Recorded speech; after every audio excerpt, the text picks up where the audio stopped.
नमस्कार दोस्तों।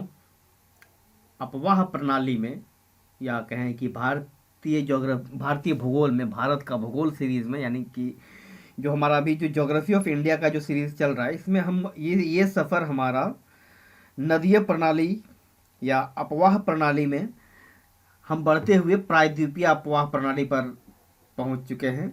इसके पहले हमने हिमालयी या फिर मैदानी अपवाह प्रणाली पर बात की थी। तो चलिए अब हम बात करेंगे प्रायद्वीपीय अपवाह प्रणाली पर। प्रायद्वीपीय अपवाह प्रणाली में ये प्रायद्वीपीय अपवाह तंत्र जो है, यहाँ पर इसका विकास, इसके बाद यहाँ पर जो अलग अलग जो नदी बेसिन हैं, जो नदी द्रोणियाँ हैं, उनके बारे में बात करेंगे। जैसे महानदी की, गोदावरी, कृष्णा, कावेरी, नर्मदा, तापी, इन पर हम विस्तार से चर्चा करेंगे। तो पहले देख लेते हैं कि ये जो अब हमारा जो ये है हमारा प्यारा भारत, इंडिया, हमारा देश, और इसमें हम इस क्षेत्र को प्रायद्वीपीय भारत के नाम से जानते हैं। तो यहाँ पर जो नदियाँ हैं, जैसे यहाँ देखिए उत्तर में ये है ये रही नर्मदा, तापी, ये तो पश्चिम की ओर बहने वाली नदियाँ हैं। और पूर्व की ओर बहने वाली नदियों में महानदी, और यहाँ पर एक वैतरणी, एक स्वर्णरेखा, गोदावरी, कृष्णा, कावेरी, ये सारी नदियां हैं। ये एक पेन्नर नदी भी है, जो कि अब ऐसी नदियों को हम पढ़ेंगे जो कि स्वतंत्र रूप से समुद्र में गिरती है। और जो इनके इसके अलावा इनकी जैसे गोदावरी है, गोदावरी की जो सहायक नदियां हैं उनको इनको भी पढ़ेंगे विस्तार से। एक छोटा मैप है, जब बड़े मैप पर हम उसको विस्तार से देखेंगे। तो चलिए हम इस पर आगे बढ़ते हैं। तो प्रायद्वीपीय अपवाह तंत्र जो है, अतीत में हुई तीन जो कुछ भूगर्भिक घटनाएं हुई जिसने प्रायद्वीपीय भारत की जो वर्तमान अपवाह तंत्र है उसको आकार दिया। शुरुआती अवधि में जो था, ये हमारा जो इसका ये जो ढाल था, ये पश्चिम की ओर था, लेकिन आगे टिल मतलब प्लेट टेक्टोनिक की वजह से, जब भारतीय प्लेट, जब कह सकते हैं ये हिस्सा जब एशियाई या यूरेशियाई प्लेट से टकराया, जिस पर कि आज चाइना, तिब्बत और बाकी का जो एशियाई देश हैं, वो उससे जब टकराया ये हिस्सा, तो इस क्षेत्र का एक बहुत बड़ा हिस्सा टूट के जमीन में ये सागर में ये डूब गया, और आगे इस क्षेत्र में इस ओर घूम गया, जिसके कारण यहाँ पर इस क्षेत्र में एक दबाव उत्पन्न हो गया, मरोड़ उत्पन्न, और ये नीचे दब गया। और दूसरा है कि हिमालय में उभार आने से प्रायद्वीपीय खंड के उत्तरी दिशा में झुकाव हुआ, जिसके फलस्वरूप यह गर्त बन गया। नर्मदा, तापी इस गर्त से बहती हुई है।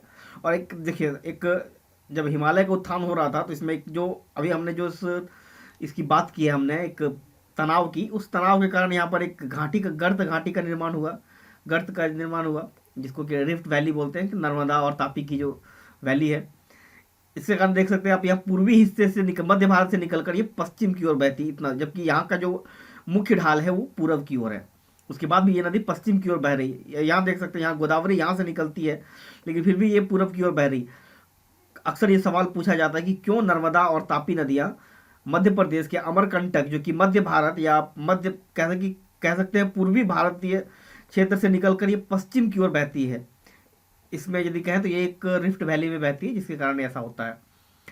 फिर है कि इस अवधि के दौरान प्रायद्वीपीय ब्लॉक के उत्तर पश्चिम से दक्षिण पूर्व की दिशा और थोड़ा और झुकने के कारण संपूर्ण प्रवाह व्यवस्था बंगाल की खाड़ी ओर प्रवाह हुआ। मैंने पहले भी बता चुका हूँ कि इसी में ये जो क्षेत्र है, ये पूरा हिस्सा, क्योंकि यहाँ पर मोड़ ये आगे जा रहा था, तो जैसे ये टकराया और ये दूर था इससे, अभी मुख्य भूमि से, जो एशियाई जो प्लेट है उससे, जिसके कारण ये इस क्षेत्र में दबाव उत्पन्न हुआ और ये नीचे की ओर बैठ गया, और ये ढाल पूरब की ओर हो गया।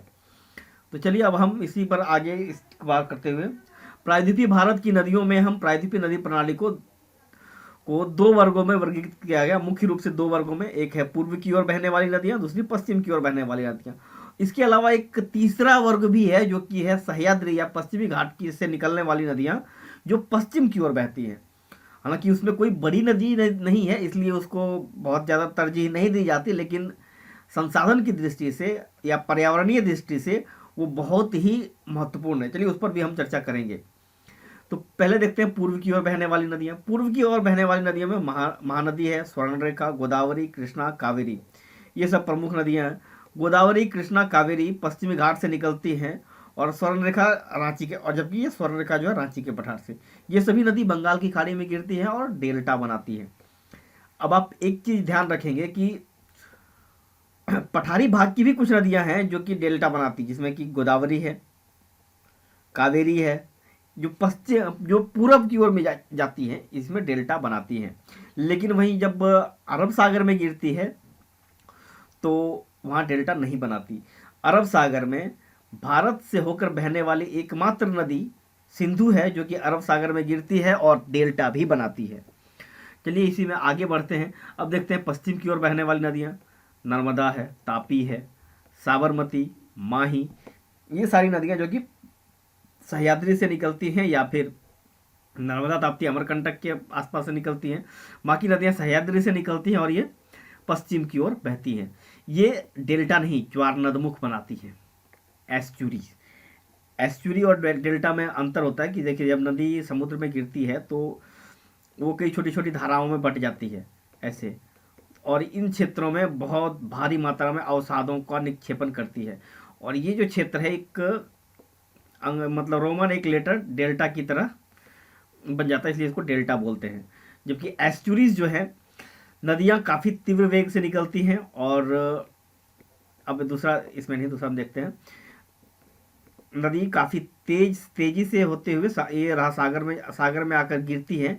तो जैसे ये गिरती है तो इस एक क्षेत्र में एक झील नुमा आकृति बनाती है, जहाँ पर कि एक अलग ही कह सकते हैं कि जीव मंडल, एक बायोम पाया जाता है जो कि एक इकोटोन की तरह काम करता है, जो जिसमें देख सकते हैं आप यहाँ समुद्री और नदी, खारे पानी की और मीठे पानी की दोनों प्रकार की प्रजातियां पाई जाती है, वनस्पतियां एवं जीव जंतु दोनों।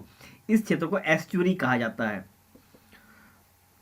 अब देखते हैं पश्चिम की ओर जाने वाली सह्याद्री में पश्चिम की ओर बहने वाली नदियां।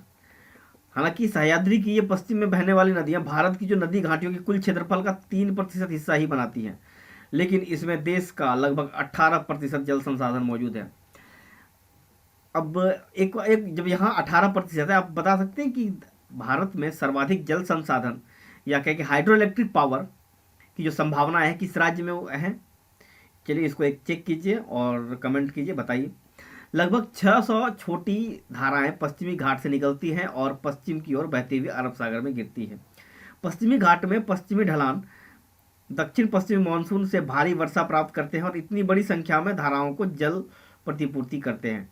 सारावती नदी द्वारा बनाया गया जोग और गरसोपा जलप्रपात भारत का सबसे प्रसिद्ध जलप्रपात है, ये पश्चिमी घाट पर ही है। तो चलिए अब आप देख लेते हैं ये जो क्षेत्र है हमारा पश्चिमी भारत का, ये है पश्चिमी घाट, और यहाँ से जो नदी निकलती है और पश्चिम की ओर बहती है उसके बारे में हम बात कर रहे हैं। दोस्तों ये गूगल मैप का स्नैपशॉट है, वहीं से मैंने इस मैप को प्राप्त किया है। तो दोस्तों आज के लिए इतना ही। आज हमने सह्याद्री में पश्चिम की ओर बहने वाली नदियों और जो पठारी क्षेत्र के बाकी जो सह्याद्री के पूर्व से निकलने वाली नदियां, और जो कि पश्चिम या सह्याद्री या फिर ये सह्याद्री से साबरमती, माही, ये सब सह्याद्री से निकलती, जबकि नर्मदा, तापी मध्य भारत से अमरकंटक पठार से निकलती है।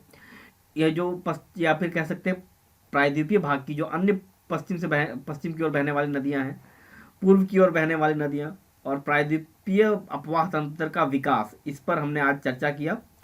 तो मिलते हैं नेक्स्ट एपिसोड में, जिसमें हम बात करेंगे महानदी अपवाह तंत्र की, और महानदी, उसके बाद फिर हम महानदी, फिर गोदावरी, उसके बाद कृष्णा, कावेरी, फिर नर्मदा और तापी पर भी चर्चा करेंगे।